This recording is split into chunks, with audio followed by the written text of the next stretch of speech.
الله الرحمن الرحيم والصلاة والسلام على أشرف المرسلين سيدنا محمد وعلى آله وأصحابه أجمعين. إخوة الإيمان أيها المؤمنون أينما كنتم سلام الله عليكم. Frères et sœurs, croyants et croyantes, où que vous soyez, recevez les salutations de l'islam. Nous sommes, si vous voulez, à l'approche du pèlerinage Al-Hajj dans quelques jours. Et maintenant, il y a une affluence, masha'Allah, très importante de pèlerins qui sont venus du monde entier pour accomplir ce devoir religieux qui est l'un des parties de l'islam. Il faut voir l'euphorie, la joie, l'allégresse qui se lit sur les visages de ces gens, hommes et femmes.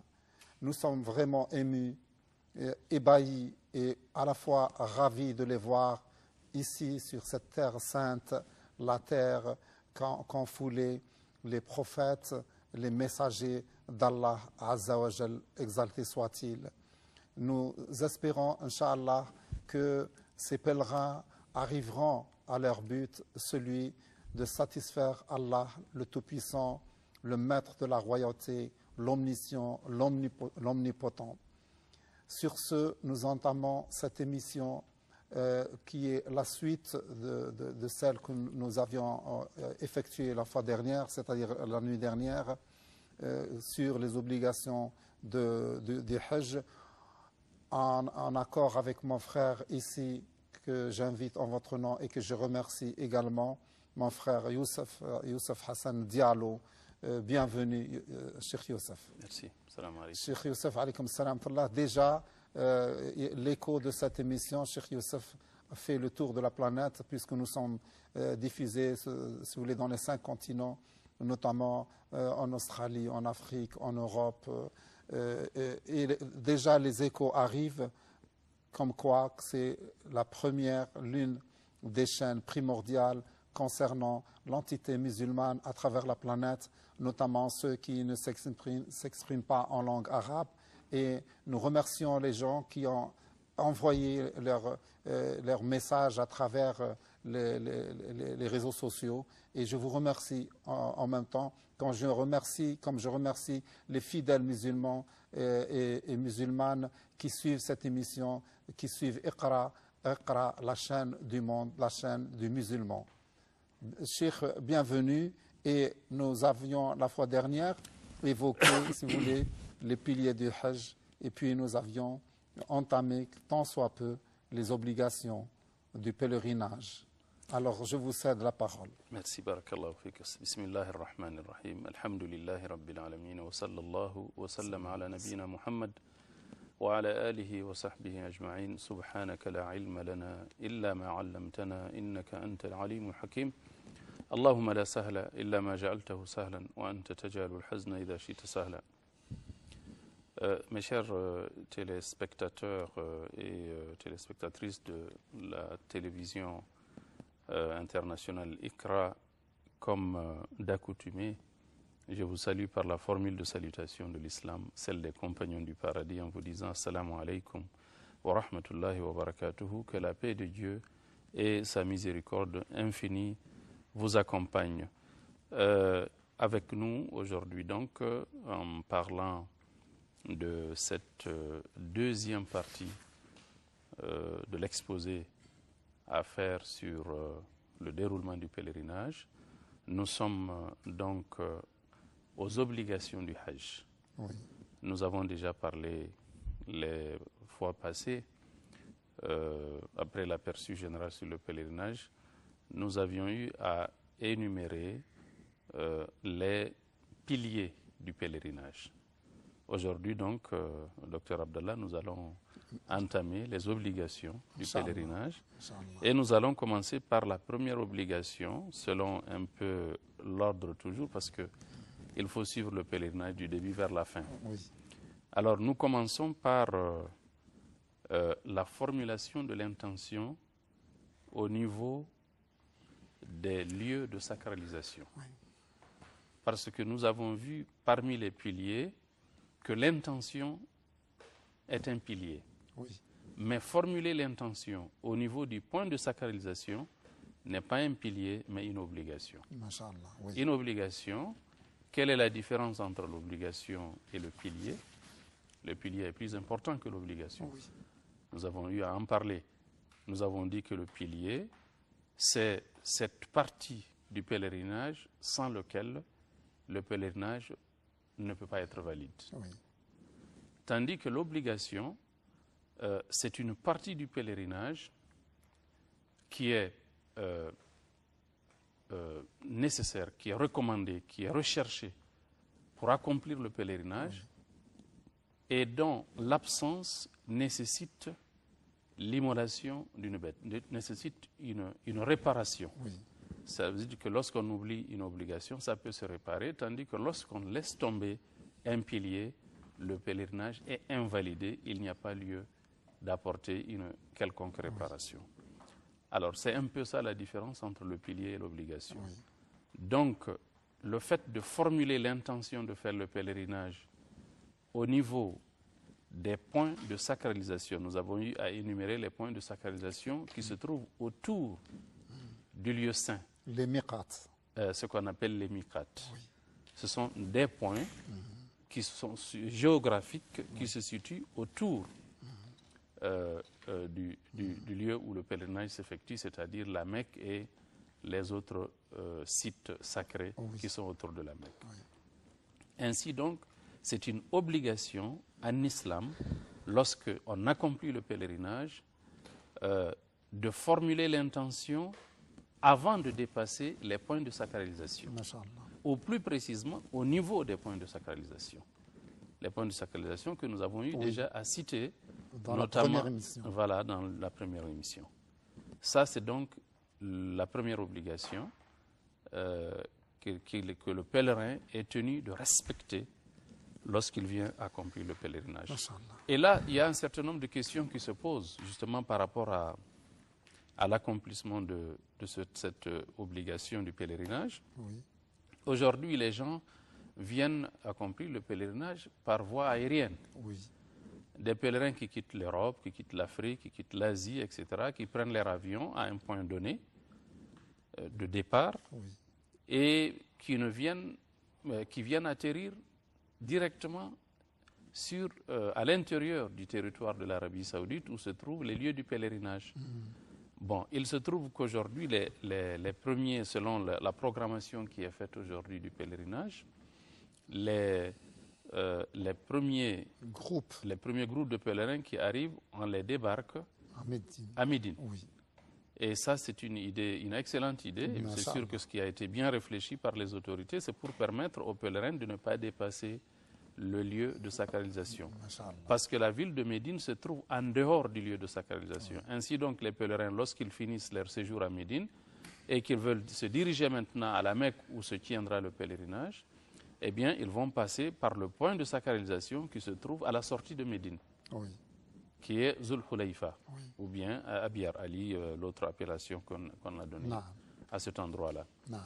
Tandis que les pèlerins qui viennent directement sur Jeddah, avant d'atterrir à Jeddah, ils vont dépasser, alors qu'ils sont dans l'avion, ils vont dépasser les lieux de sacralisation. C'est la raison pour laquelle il y a des dispositions qui doivent être prises pour ne pas, n'est-ce pas, violer sur cette obligation. Oui. Et peut-être qu'on aura l'occasion justement, d'en parler. Oui. Vraiment parce que c'est une nécessité, d'accord, puisque c'est une obligation. Et pour parfaire son pèlerinage, les choses sont gérées de telle manière que le pèlerin ne perd pas, n'est-ce pas, ses bienfaits. Et à ce moment-là, l'affluence, les gens qui viennent d'Europe, qui viennent d'Amérique, qui viennent d'Asie, sont contingentés à ce que le pèlerin ne quitte pas les miqats, ou bien qu'il traverse les miqats, et qu'il sache, d'ailleurs les pilotes, avant d'arriver au miqat, ils lancent un appel aux pèlerins afin de se préparer et de sacraliser quelquefois. Voilà, justement, effectivement, nous avons toutes ces dispositions qui sont prises, notamment le fait que au niveau des compagnies aériennes, on annonce dans l'avion des minutes avant qu'on arrive au point de sacralisation pour que les pèlerins se préparent. Bon, dans la formulation de l'intention, nous avons vu qu'il y a en fait deux formalités. La première formalité, c'est l'intention à proprement parler, qui est donc cette détermination ou cette décision interne que l'on prend de faire le pèlerinage, en choisissant évidemment le type de pèlerinage entre les trois types de pèlerinage dont nous avons déjà eu à parler au cours d'émissions précédentes.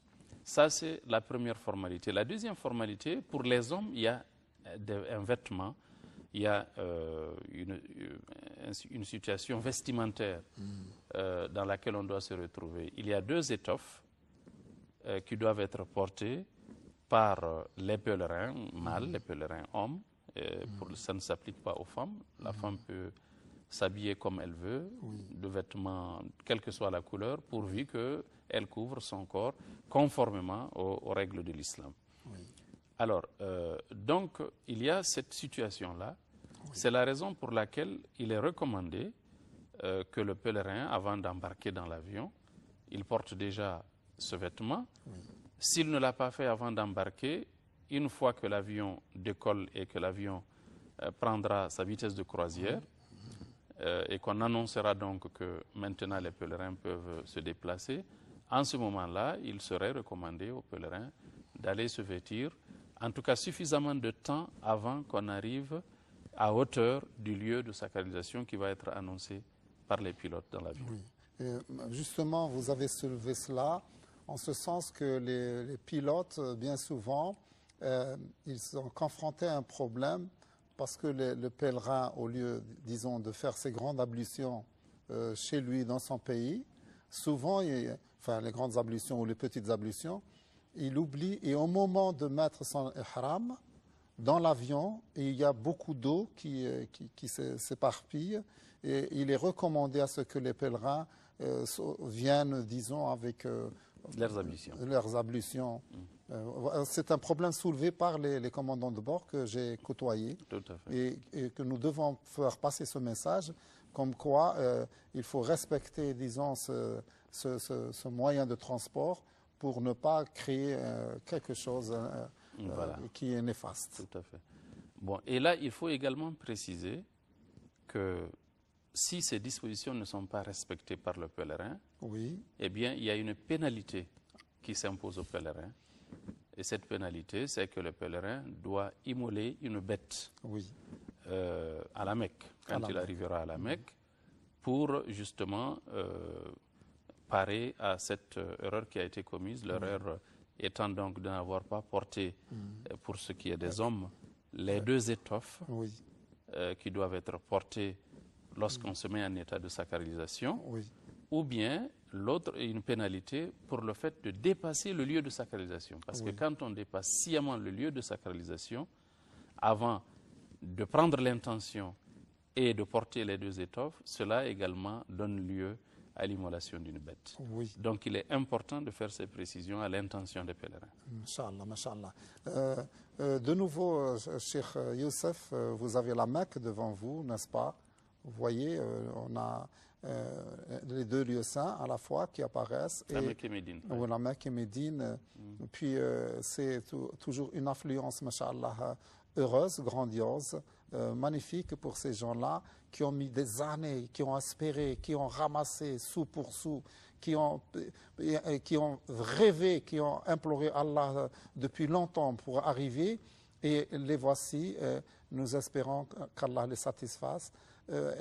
En ce qui concerne l'immolation, chaque fois que la personne porte atteinte à l'une des obligations du Hajj, est obligée, d'accord, et poussée à immoler.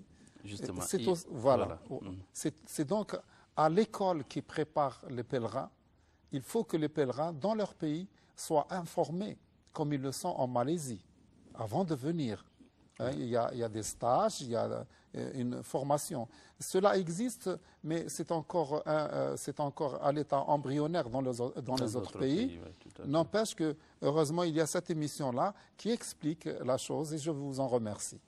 Bon, voilà, justement, effectivement, il y a des possibilités de faire des simulations du pèlerinage, si les gens sont organisés. Effectivement, nous avons le cas qui est toujours cité en exemple, de la Malaisie, Oui. qui est un pays phare dans ce domaine. Alors, il faut dire également que pour ce qui est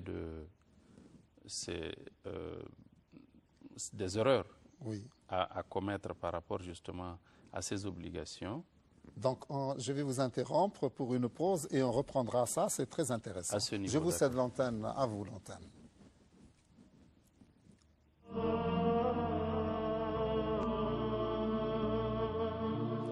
Assalamu alaikum. Parmi nous, vous êtes avec Iqra, avec nous dans cette terre, la terre sacrée des deux lieux saints. Cheikh Youssef, avant d'aborder le sujet que nous avions entamé précédemment, incessamment, vous aviez parlé de ihram, c'est-à-dire de tissu de sacralisation. Oui. Je voudrais bien que la caméra s'oriente sur la personne qui porte le vêtement, afin que les gens aient une idée sur le tissu. J'espère que, bon, de toute façon, nous continuons. Donc, l'ihram, c'est deux... Voilà. Oui, c'est deux étoffes qui sont demandées pour le cas des hommes. Oui. Les femmes ne sont pas concernées, comme je viens de le dire.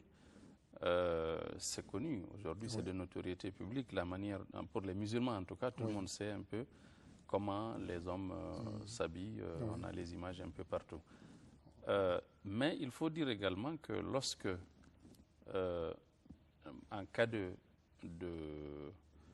d'infraction, c'est-à-dire si les gens violent une obligation donnée, notamment le fait de porter le ihram au niveau du miqat, au niveau du lieu de sacralisation, ou bien si l'intention n'a pas été formulée, eh bien, ça doit se faire. L'intention, évidemment, on a vu que c'est un pilier, ça doit se faire obligatoirement, tandis que le port des vêtements au niveau du lieu de sacralisation est une obligation. Si on ne le fait pas, eh bien, la pénalité, c'est d'immoler une bête, comme je l'ai déjà dit, ou bien, en lieu et place de l'immolation de la bête, si la personne n'a pas les moyens de s'offrir cette immolation de bête, eh bien, la personne doit jeûner une dizaine de jours, notamment 3 jours pendant le pèlerinage et 7 jours quand la personne reviendra chez elle.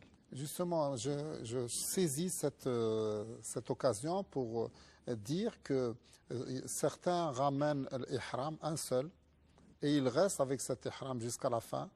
Et cet ihram, ce tissu, se salit, devient, disons, il a enfin des taches, etc. Il peut mettre un autre tout neuf et changer, parce que certains pensent qu'on reste avec l'ihram jusqu'à la fin et finalement c'est une mauvaise image. On sait effectivement que l'islam est très à cheval sur la propreté. Oui. Et bien qu'on soit en train d'accomplir le pèlerinage. Oui, nous avons, oui, bien sûr, Cheikh, nous avons l'ihram, voilà, on voit le monsieur avec son tissu, celui qui implore Allah. Oui, l'image qui est derrière, oui, tout à fait. Ça, c'est donc l'image d'un pèlerin qui porte les deux étoffes. Oui, et on a en direct, les gens à Al-Kaaba avec l'ihram. On nous a ramené ça. Voilà, c'est très bien. Oui. Tout Alors, à fait. vous allez continuer sur ce. Sur ce, oui. Justement. Donc, on était en train de parler des pénalités. Des pénalités. 3 jours, ils jeûnent 3 jours à la Mecque et 7 jours. Et 7 jours quand la personne retournera chez elle. Oui. C'est ce qui permet donc de réparer la faute ou l'infraction qui est commise en délaissant une obligation. Oui, Inch'Allah. Voilà, maintenant nous allons peut-être passer dans l'énumération des obligations à la deuxième obligation du pèlerinage. C'est justement le fait de passer, de faire l'étape d'Arafat, de se stationner justement sur le site d'Arafat depuis l'après-midi, le début de l'après-midi, jusqu'à la tombée de la nuit. Jusqu'à la tombée de la nuit, parce que il y a des gens qui en fait, ne le font pas, ils ne respectent pas. Ils restent pendant quelques minutes ou pendant 1 heure ou 2 heures avant la tombée du soleil, ils se dirigent déjà vers Muzdalifa. Ces gens-là, on peut dire qu'ils ont fait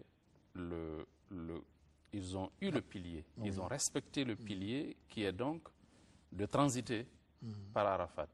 Mais ils n'ont pas respecté l'obligation de rester à Arafat jusqu'à la tombée de la nuit. Ça, c'est une obligation. Et quiconque ne le fait pas commet une infraction également qui a la même pénalité. L'immolation. L'immolation ou également le jeûne. Le jeûne. Bon, alors donc il est important de respecter la manière dont le prophète alayhi salam a accompli le pèlerinage.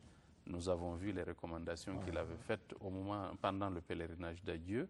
À chaque étape, le prophète disait alayhi salatu wassalam, khudhu anni manasikakum.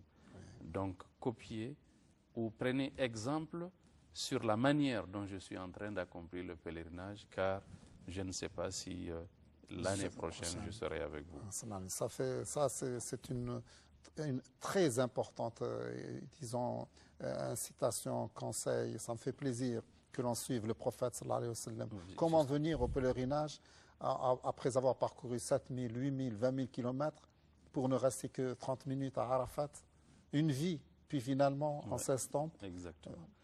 Voilà, donc et cela est très important parce que le prophète alayhi salam, nous l'avons vu, a été envoyé par Dieu pour exemplifier la manière d'appliquer la religion de l'islam. Le prophète alayhi salam est venu pour chaque étape, quel que soit le culte de l'islam, c'est lui qui est notre exemple. Il a eu l'occasion de d'accomplir le pèlerinage une seule fois, quand quand la Ummah de l'islam s'est constituée. Le prophète, on rapporte qu'il a déjà eu faire le pèlerinage avant d'émigrer à Médine, au moment évidemment où l'islam était encore embryonnaire, était à tous ses débuts, l'islam était persécuté. Mais lorsque l'islam a pris de l'ampleur et que l'État islamique s'est mis en place à Médine, eh bien le prophète alayhi salatu wassalam a eu à faire cet unique pèlerinage qui a été l'exemple, n'est-ce pas, de l'accomplissement du pèlerinage pour l'ensemble de la Ummah islamique.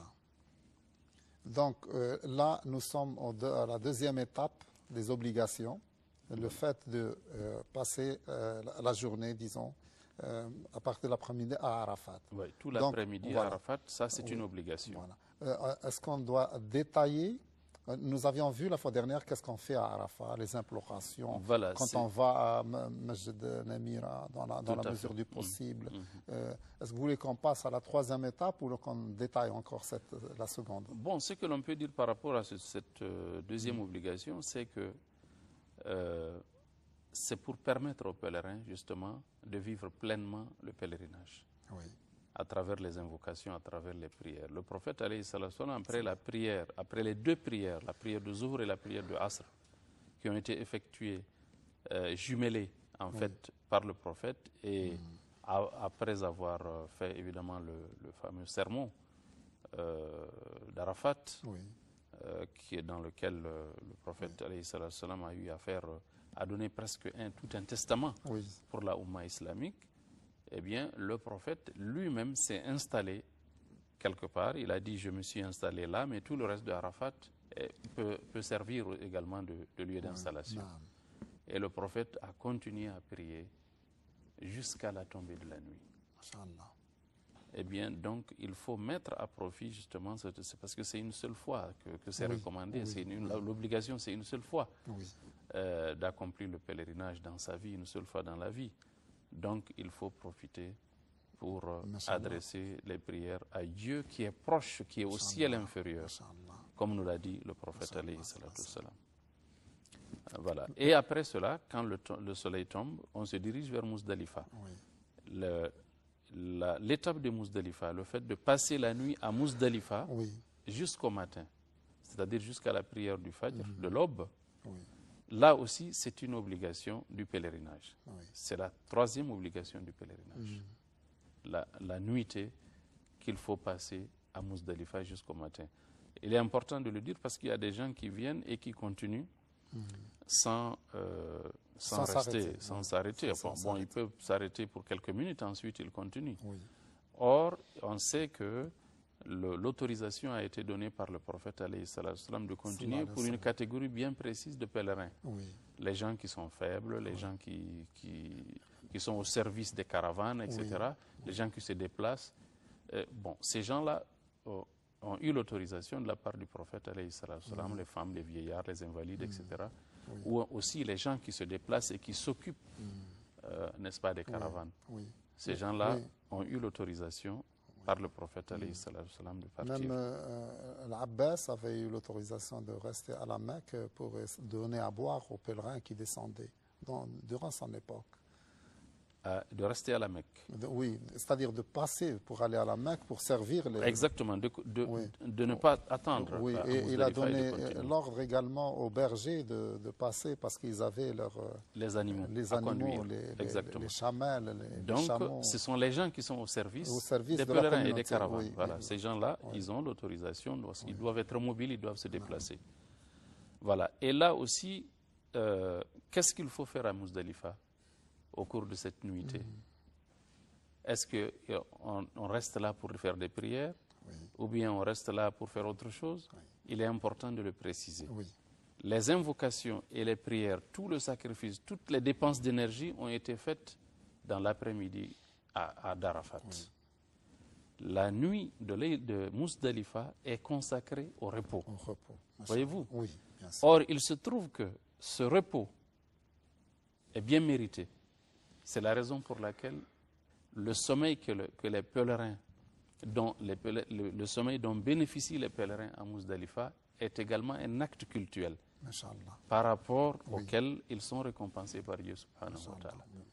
Donc le prophète s'est endormi jusqu'au matin. Jusqu'au matin, il a fait la prière de Fajr. Ensuite, il s'est déplacé pour arriver à l'endroit qu'on appelle Al-Mash'ar al-Haram. Et là, le prophète s'est mis à prier jusqu'à ce que l'horizon a commencé à jaunir par les rayons du soleil qui s'annoncent à l'horizon. Et en ce moment-là, le prophète s'est dirigé, alayhi salatu wassalam, vers Mina. Voilà. Donc ici, Muzdalifa, la nuitée de Muzdalifa, c'est la troisième obligation du pèlerinage. Très bien. Et donc certains ramassent les cailloux à Muzdalifa. C'est un peu de la tradition. On mettra l'accent que ces cailloux sont de la grosseur d'un pois chiche, très petit. Exactement. C'est des petits,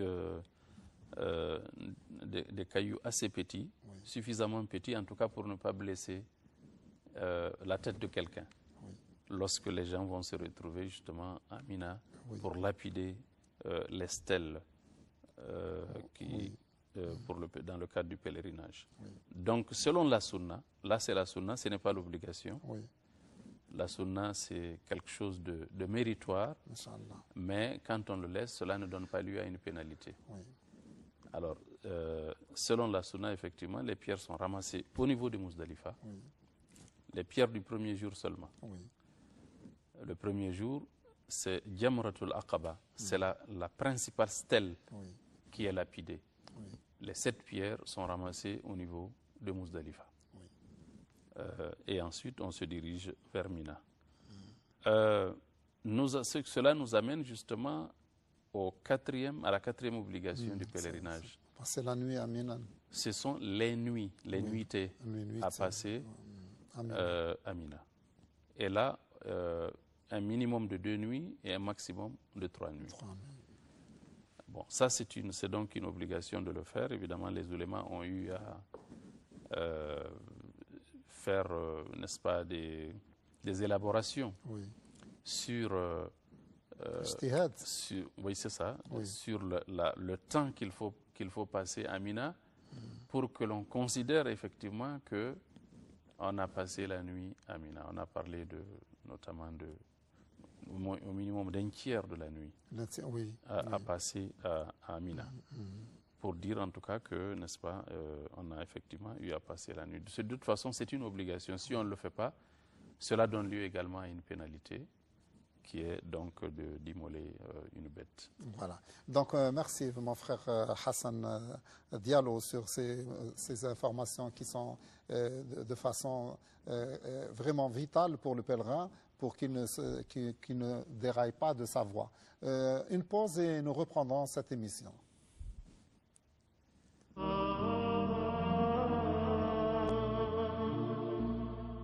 Assalamu alaikum, bienvenue frères et sœurs, où que vous soyez, croyants et croyantes. Nous vous remercions pour votre aimable attention et nous espérons vous satisfaire avec ces questions. Je reprendrai la question à mon frère Youssef Diallo. Il s'agissait du 4e volet des obligations du Hajj en ce qui concerne pour passer la nuit à Minan pendant les nuits de Tashriq.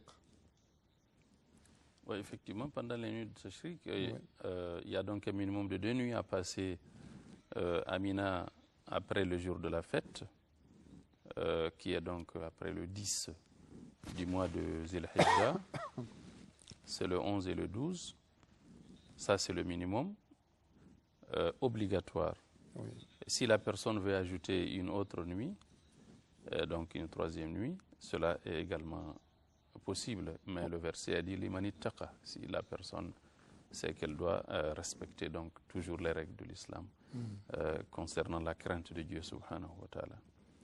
Donc le fait de passer ces nuits à Mina, nous l'avons dit, est bel et bien une obligation où le musulman, le pèlerin continue donc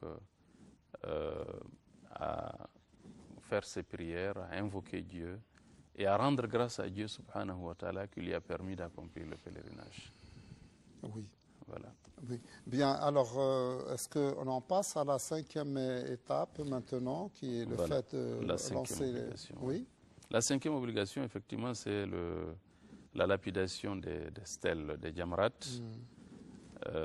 Ce sont les 3 jamrats qui sont au niveau de Mina. Le premier jour, ce qui est le jour de la fête, il n'y a que la principale stèle qu'on appelle Jamratul Aqaba. Oui. Jamratul Aqaba qui doit être lapidée. C'est cela la sunna. Et c'est la pratique même du pèlerinage. Les autres jours qui suivent, que ce soit les 2 jours, premier jour ou les 3 jours, eh bien, ce sont les 3 jamrats qui sont, les 3 stèles qui sont lapidées par ordre d'arrivée, donc de grandeur, en commençant par Aqaba et ainsi de suite jusqu'à... Oui. Oui. En ce qui concerne le lancer des pierres, donc les personnes peuvent faire cela en 2 jours pour lancer les cailloux au lieu de s'étendre. C'est-à-dire, est-ce qu'ils peuvent... Sur 3 jours. Oui, oui. Justement, les 2 jours, les 2 premiers jours, après le jour de la fête, il faut ajouter 2 autres jours. Ça, c'est l'obligation. Oui. Ensuite, il y a le 3e jour qui est facultatif. Oui. Pour ceux qui le veulent. Justement, j'en parlais de celui-là. Oui. Voilà, le 3e jour, il est facultatif. Ça veut dire qu'on n'est pas tenu de le faire si on a autre chose à faire. Oui, donc les personnes âgées peuvent déléguer quelqu'un de bien important pour lancer les cailloux à leur place, les femmes qui sont âgées, voilà, qui sont malades. Oui, justement, les gens qui ont des excuses valables oui. Peuvent le faire, mais il est fortement recommandé à tout le monde, à tous les pèlerins, de pouvoir personnellement s'occuper de cet acte cultuel qui est une obligation évidemment qui est une obligation du pèlerinage. Le jour où ils vont jeter les pierres, doivent-ils être en état de pureté totale, faire les ablutions avant de jeter? C'est comme s'ils allaient faire la prière. Que pensez-vous? C'est peut-être recommandé d'être en état de pureté, d'ablution. Oui. Mais normalement, cela n'invalide pas. Pour ce qui est du lancer des jamras, le fait de ne pas avoir les ablutions ne valide pas l'acte. J'espère que nous avons notre frère docteur Zaidi de l'Algérie. Docteur Zaidi. Docteur Zaidi, salam alaikum. Salam alaikum, docteur. عليكم السلام ورحمة الله تعالى وبركاته. Barakallahu fik. Marhaban. Bienvenue, mon frère Zaidi. Bienvenue. Tafadal. Je voulais poser une question à M. Diallo. Oui. S'il vous plaît, oui. أنا حجيت صافي 6 سنين وفي رجم في Vous avez fait le pèlerinage il y a 6 ans, non? لو بيلريناج شكيت شوية في كي رجمت الشيطان. Oui. ما شكيت في الله أكبر. C'est-à-dire que vous... شكيت ما قلتش الله أكبر Oui. كي رميت Les pierres. الثمرات. Oui. وليت المينا كي نحدت المينان ملي دخل لي الشك عاود وليت ورجمت. Oui. D'accord. هل علي شيء؟ Voilà. Vous l'avez compris? Je n'ai pas bien compris. Alors, je reprends. Il a fait le pèlerinage, je pense qu'il y a 6 ans, mais il a eu des doutes dans le rajm, en ce sens qu'il n'avait pas dit Allahu Akbar en osant les cailloux. Alors, il est parti à Minan, puis il est revenu. Il a fait cela. Est-il dans la légalité? Il a fait une deuxième fois. C'est-à-dire la première fois, il n'a pas dit Allahu Akbar, mais il est revenu, il a dit Allahu Akbar. Il a dit Allahu Akbar, c'est ce que nous avons compris. En lapidant. En lapidant, c'est ce que j'ai compris. Et il dit, est-ce que je suis redevable de quelque chose? Oui, mais Inch'Allah, il n'y a pas de problème, parce que de toute façon, le fait de dire Allahu Akbar, c'est la sunna du prophète alayhi salatu wassalam. À ma connaissance, ce n'est pas une obligation du pèlerinage. Et il se trouve aussi que même si c'est une obligation, mais ce n'est pas le cas, il est revenu, il a refait cet acte cultuel en prononçant Allahu Akbar. Donc, Inch'Allah, il n'y a absolument aucun problème qui puisse entacher son pèlerinage. D'accord, alhamdulillah. J'espère que nous avons compris. Et dans le cas où il n'a pas refait? Dans le cas où il n'a pas refait, comme j'ai dit, le fait simplement de dire Allahu Akbar ne doit pas invalider. Donc ça reste bon, valide. Inch'Allah, ça reste bon. Barakallahu fik. Donc là, nous parlions des jamarats, puis le 6e volet. Voilà, la 6e obligation, c'est le fait de se coiffer ou de se raser la tête. Après avoir fini l'étape de Muzdalifa et quand on vient à Mina. Effectivement, le jour de Mina, le jour de la fête, il y a un certain nombre d'actes à poser dans le cadre du pèlerinage. Il y a d'abord la lapidation de la stèle à Jamratul Aqaba. Deuxièmement, il y a l'immolation de la bête pour ceux qui doivent le faire. Troisièmement, il y a le tawaf, la circonvolution autour de la Kaaba, les 7 circonvolutions autour de la Kaaba dans le cadre du pèlerinage, qui est le tawaf al-wada. Je suis en train de parler évidemment de ce que le prophète a eu à faire le 10 du mois de Zul Hijja. Bien qu'il y a certains de ces actes-là qui peuvent être retardés. On peut le faire le lendemain ou le surlendemain. Mais le prophète alayhi salatu wassalam a tenu à faire ces actes-là selon justement cet ordre et selon cette chronologie et ce chronogramme. Donc il y a le tawaf, la circonvolution autour de la Kaaba, et il y a le parcours entre Safa et Marwa. Bien, alors je vous interromps un peu. Et ensuite, il y a le fait de se raser ou de se coiffer. Bien, très bien. Voilà, donc tout cela se fait le même jour. Et les gens sont venus demander au prophète alayhi salatu wassalam, des questions ont été posées. Faut-il faire ces actes-là dans un ordre donné ou bien on peut le faire en désordre? Le prophète a dit, vous pouvez suivre l'ordre que vous voulez pourvu que vous le fassiez. Il n'y a absolument aucun problème. Masha'Allah. Notre sœur Najat de France, je crois, elle est au bout du fil, qu'elle nous excuse de l'avoir fait attendre. Bienvenue Najat, salam alaikum, nous vous écoutons. Salam alaikum. Alaikum salam wa rahmatullah. question à poser. Donc, Oui. allô? Oui, nous vous écoutons. Allez-y. Donc, en fait, je travaille encore actuellement.